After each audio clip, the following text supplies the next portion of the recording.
দর্শক, ছুটির দিনে রাজধানী নিত্যপণ্যের বাজার পরিস্থিতি জানাতে যুক্ত হচ্ছেন সহকর্মী মিফতা গালিব। তিনি আছেন কারওয়ান বাজারে।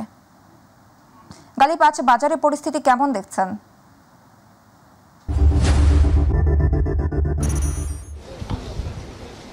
ধন্যবাদ। আমরা এই মুহূর্তে আছি রাজধানী কারওয়ান বাজারে। আপনি যেমনটি জানেন যে আসলে গত সপ্তাহ থেকে এই সপ্তাহে কিছুটা বাজার দর ঊর্ধ্বমুখী বলা চলে।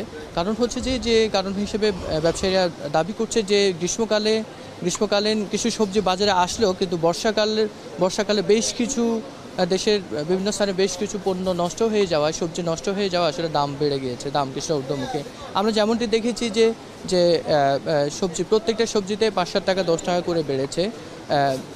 বিশেষ করে লাউ যেটা ৪০ টাকা ছিল সেটা এখন ৬০ থেকে ৭০ টাকা বিক্রি হচ্ছে। এছাড়া পটল বিক্রি হচ্ছে ৪০ টাকা, ছড়া বিক্রি হচ্ছে ৫০ থেকে ৬০ টাকা।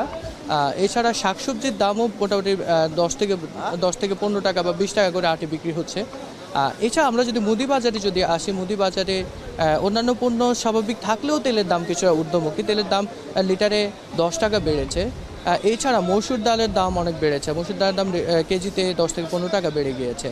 এছাড়া আর বাকি অন্যান্য চাল, বিশেষ করে মিনিকেট সহ অন্যান্য চালগুলো মোটামুটি স্থিতি আছে, যেগুলো বিশেষ করে আমরা যদি বলি ২৮ চাল ৫৫ থেকে ৬০ টাকা বিক্রি হচ্ছে, মিনিকেট ৭৫ টাকা বিক্রি হচ্ছে, আর বাকিগুলো মোটামুটি স্বাভাবিক রয়েছে। আমরা এছাড়া আমরা পাশে দেখেছি যে মুরগের বাজার, মাছের বাজার এবং মাংসের বাজার যেগুলো দেখেছি, এগুলো মোটামুটি স্বাভাবিক রয়েছে। আর আমরা আরেকটা বিষয় আমরা খেয়াল করেছি যে আমদানি নির্ভর যেসব পণ্য, বিশেষ করে মশলা, এই মশলাগুলোর দাম আসলে মোটামুটি সবসময় চড়া থাকে। এবারই তার ব্যতিক্রম নয়, মশলাগুলোর দাম বরাবরই দাম বেশি। তো সেই ক্ষেত্রে আমাদের বাজারে আসা ক্রেতারা জানিয়েছেন যে যখন এই যে বাজারে ঊর্ধ্বমুখী হয়, তখন আসলে নিম্ন এবং মধ্যবিত্ত যারা, তাদের আসলে সার্ভাইভ করতে হয়তো একটু কষ্ট হয়ে যায়। তো এই ছিল রাজধানী কারওয়ান বাজারের সর্বশেষ বাজার পরিস্থিতি। গালিব, আপনাকে ধন্যবাদ।